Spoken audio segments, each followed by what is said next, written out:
Howdy, folks. I'm back. I'm relaunching the channel.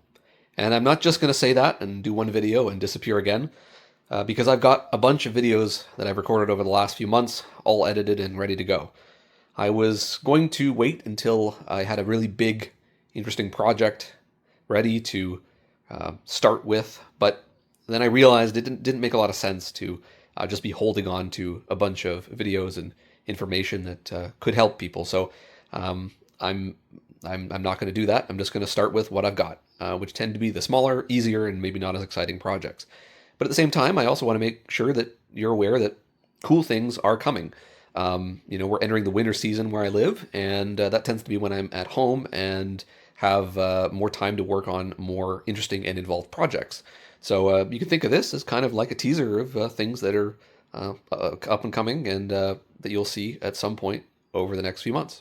Things like this beautiful Landis & Gyr substandard AC meter that works backwards sometimes, and I don't really know why. Vintage test equipment and power supplies, 3D printing replacement parts, VCRs, more VCRs, even more VCRs, and you guessed it, more VCRs, but also RF video capture, and how do you preserve the past in the best way possible.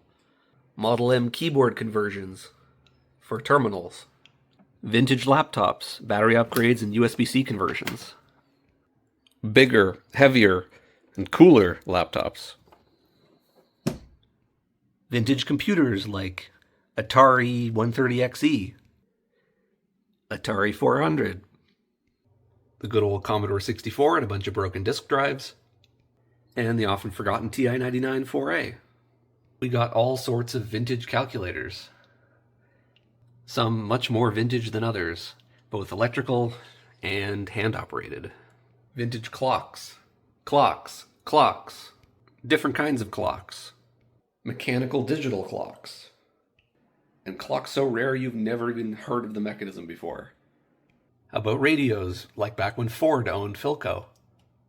And radios that are so old they're built into furniture, both electrical and woodworking work. We obviously need a tube tester to work in order to test the tubes for all that stuff. Things like car radios from the 30s. How about vintage 1970s pachinko machine restoration? Or a real MITS Altair 8800B that hasn't seen power in somewhere between 20 to 35 years. And there's another very rare machine below it. I'm not going to show that one, not going to spoil that, but it's only one of around 300 ever made. It's also S100, so I have a bunch of cards as well we have to get working for both of these machines. Oh yeah, can't forget, there's another stupid VCR. But this one's PAL. It's for Europe. Of course, the servers are still here. I'm still a computer guy, don't worry about that. Although, the rack's a little bit nicer. You've got some much nicer network gear here now. It's all a little bit consolidated, but don't worry, there's still more modern stuff here as well. Deck terminals for those S100 machines, because I don't have a teletype yet. And maybe even some plants, who knows. Anyway, join me this winter for more vintage electronics, repairs, computing, and honestly whatever random shit I get up to that I feel like sharing with the rest of the world. Hope you'll join me. See you next time.